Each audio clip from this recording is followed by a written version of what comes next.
Good morning, student. Class 9th, History Chapter 2, the Russian Revolution. Our 2-3 topics are remain that now the Civil War. When the Bolshevik after October Revolution, we learn about October Revolution and their effects. Now we'll start the Civil War. When the Bolshevik ordered land redistribution, the Russian army began to break up. देखो क्या हुआ, हमने देखा था कि Bolshevik group जो काफ़ी support मिला उसे, तो अक्टूबर रेवोल्यूशन क्रिएट हुआ. बोल्शेविक ग्रुप के लीडर व्लादिमीर लेनिन, उन्हें आर्मीज़ की हेल्प मिली. उन्होंने बिल्कुल भी ख़त्म कर दिया वहाँ से जो ऑटोक्रेसी था, किंग सिस्टम था, रूलिंग सिस्टम था, पूरा ख़त्म हो गया. प्राइम मिनिस्टर केरेन्स्की जो थे वो छोटी सी ट्रूप्स लेके वहाँ से फ्ली हो गए, यानी छोड़कर चले गए वो कंट्री को. तो अब क्या देखा कि बोल्शेविक ग्रुप्स ने फार्मर्स को, पीजेंट्स को ये डिक्लेयर कर दिया कि जितनी भी नोबल्स की और लैंडर्स की जो लैंड्स है वो आप रीडिस्ट्रीब्यूट कर लीजिए, क्योंकि प्रॉपर्टी सबके पास होनी चाहिए. तो इस ऑर्डर से जिन लोगों की प्रॉपर्टी जाएगी वो तो नाराज़ होंगे, ऑब्वियस है. जो प्रॉपर्टी ओनर है उनकी प्रॉपर्टी अगर बेवजह सब में बटेगी, जो भाई डिस्ट्रीब्यूट हो रही है, तो उन्हें तो गुस्सा आएगा ना कि मेरी प्रॉपर्टी, हम यहाँ ज़रा सी आप लोगों की बात कर लें, आप सीट आप अपने फ्रेंड्स के साथ तो आराम से सीट पे बैठ जाते हो, कोई अदर आ जाए, आपके पास जगह होने के बावजूद आप उसको अपनी सीट्स नहीं देते ना, फिर ये तो प्रॉपर्टी मैटर है. तो when the Bolshevik ordered land distribution, the Russian army began to break up. Non-Bolshevik socialists, liberals and supporters to autocracy condemned the Bolshevik uprising. They were supported by French, American, British and Japanese troops. All of them fought a war with the Bolsheviks. तो जैसे ही order मिला तो जो Bolsheviks army थी, यानी जो non Bolsheviks army थी, जो पहले जो रूलर्स थे और जो केरेन्स्की थे, उनकी जो ट्रूप्स थी वो बिखर गई कि ये क्या हो गया, ये गलत हो गया. और जो लिबरल्स थे जिनकी प्रॉपर्टी जा रही थी, बहुत सारे ऐसे लोग थे जो बोल्शेविक ग्रुप के यानी व्लादिमीर लेनिन के अगेंस्ट खड़े हो गए और उन्होंने इस चीज़ को पसंद नहीं किया और बहुत स्ट्रॉन्गेस्ट तरीके से अपना पॉइंट ऑफ व्यू रखा बोल्शेविक ग्रुप के सामने. और जब ये नहीं माने तो एक वॉर डिक्लेयर हो गई थी बोल्शेविक ग्रुप के अगेंस्ट. और इन लोगों को सपोर्ट था फ्रेंच का, अमेरिका का, ब्रिटिश का, जापानीज ट्रूप्स का. इसी वजह से वो इतनी स्ट्रॉन्गेस्ट के तौर पे खड़े हो रहे थे बोल्शेविक के सामने. और ड्यूरिंग दी वॉर, एक वॉर चल रही थी, ड्यूरिंग दी वॉर इन्हें दबा दिया गया था और बोल्शेविक्स जीत गए थे. Making socialist society, the Bolshevik kept industry and bank nationalise during the civil war. तो अपने ही अंदर एक जो सिविल वॉर चल रही थी इनकी, अपनी ही कंट्री में, अपने ही लोगों के साथ, उस बीच बोल्शेविक्स ने क्या किया, इंडस्ट्रीज और बैंक को नेशनलाइज कर दिया. यानी अब जो है ये नेशन की है कि अगर इनको कुछ नुकसान होता है तो कंट्री का नुकसान होगा. तो अब आप बैंक को और इंडस्ट्रीज को कुछ कर ही नहीं सकते क्योंकि कंट्री का नुकसान है. इसमें सबकी इन्वॉल्वमेंट है, नेशनलाइज कर दिया गया, सबका इन्वॉल्वमेंट कर दिया गया, इंडस्ट्रीज में भी और बैंक्स में भी. A process of centralise planning was introduce. Centralise planning यानी गवर्नमेंट बनाई गई, सेंट्रल गवर्नमेंट को बांट दिया गया, सबको अपने अपने काम दे दिए गए.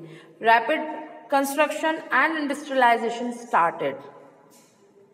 N extended schooling system develop. यानी जो कंस्ट्रक्शन था, जो इंडस्ट्रियलाइजेशन थे, यानी क्योंकि अब रशिया को ऊपर उठाना था तो बहुत सारे ऐसे वर्क किए गए कंस्ट्रक्शन से रिलेटेड, इंडस्ट्रियलाइजेशन से रिलेटेड, फैक्ट्रीज, इंडस्ट्रीज से रिलेटेड, जहाँ पर इकोनॉमिक ग्रोथ होना पॉसिबल था. तो हर वो काम को किया गया जहाँ से रशिया की इकोनॉमी बढ़ने लगी और इफेक्ट आए, जो रिजल्ट सामने आया ये सारी चीज़ों के बाद कि रशियन की इकोनॉमी लेवल जो था ग्रोथ पे आया, बढ़ने लगा, और स्कूलिंग सिस्टम डेवलप हो गया कि अब सबके लिए स्कूलिंग सिस्टम जो है लागू कर दिया गया, एक्ट बना दिया गया कि सब बच्चे जो है स्कूल में जा सकेंगे, नदर देन लिबरल्स, रेडिकल्स, कंजर्वेटिव्स, हर ग्रुप के लोग के जो भी है सबके लिए स्कूल कंपलसरी है।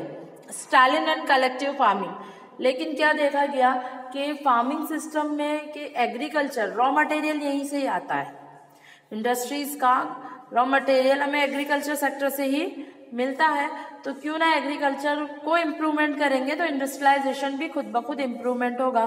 तो एक स्टालिन थे जिनके अंडर ये काम हुआ था, इसीलिए इस सिस्टम को स्टालिन कलेक्टिवाइजेशन के नाम से जाना जाता है।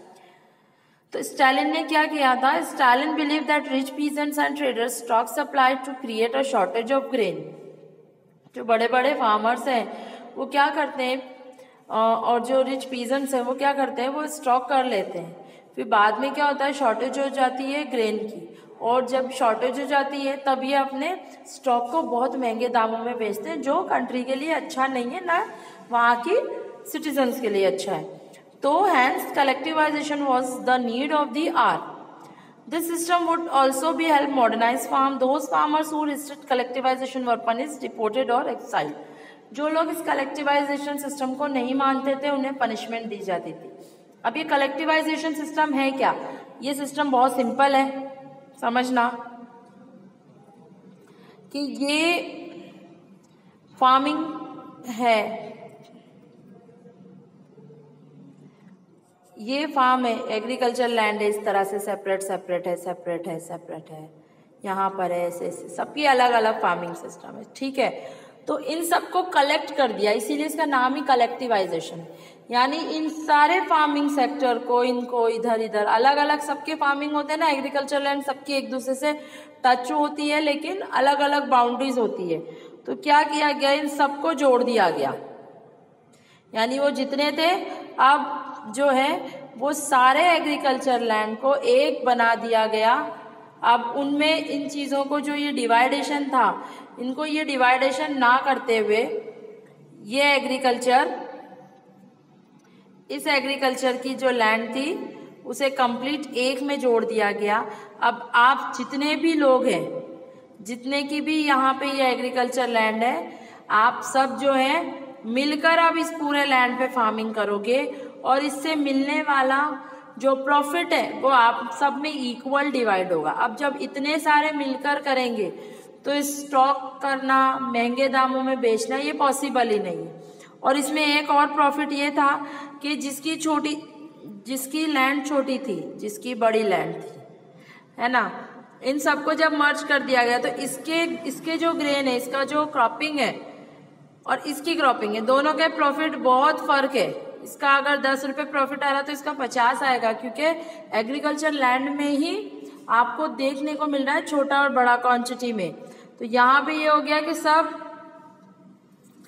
इक्वल हो गए, यहाँ पे सब इक्वल हो गए, तो जो प्रॉफिट था वो भी सब में इक्वल बटा। स्टॉक करना पॉसिबल नहीं हुआ, लेकिन यहाँ पर भी जो बड़े फार्मर्स थे जिनके पास एग्रीकल्चर लैंड ज़्यादा थी, उनको ये प्रॉब्लम हुई कि हमें इतना प्रॉफिट मिलता था लेकिन वो हमारे लिए इक्वल हो गया, हमें कम प्रॉफिट मिलने लग गया। लेकिन वो छोटे फार्मर्स जिनके पास प्रॉफिट बहुत कम आता था, उनके लिए ये फायदे का सौदा हुआ।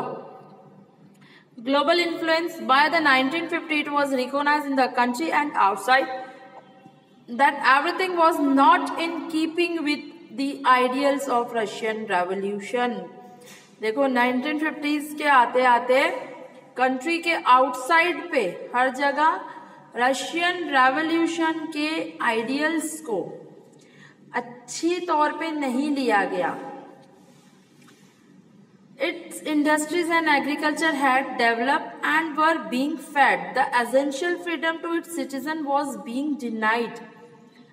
क्यों नहीं लिया गया? क्योंकि देखो इंडस्ट्रियल और एग्रीकल्चर सेक्टर में तो इन्होंने इम्प्रूवमेंट कर ली, लेकिन वहाँ के जो सिटीजन्स थे उनकी जो फ्रीडम थी, एसेंशियल फ्रीडम थी, वो डिनाइड हो गई थी, वो छीन ली गई थी. It was recognized the social ideals still enjoy respect among the Russian, but each country the ideas of socialism were rethought in a variety of different ways. लोग ये समझते थे कि वहाँ पर जो हुआ है, जैसे लैंड रिडिस्ट्रीब्यूशन हुआ है, प्रॉपर्टी छीन ली गई लोगों से, काफ़ी लोगों को बेघर कर दिया गया, मार दिया गया, एग्रीकल्चर लैंड पे भी लैंड को इक्वालिटी में कर दिया गया, फैक्ट्री ओनर्स को भी बहुत रिस्ट्रिक्शन के साथ रूल फॉलो करने पड़ रहे थे कि इतनी पेमेंट देनी, इतनी वेजेस देनी है.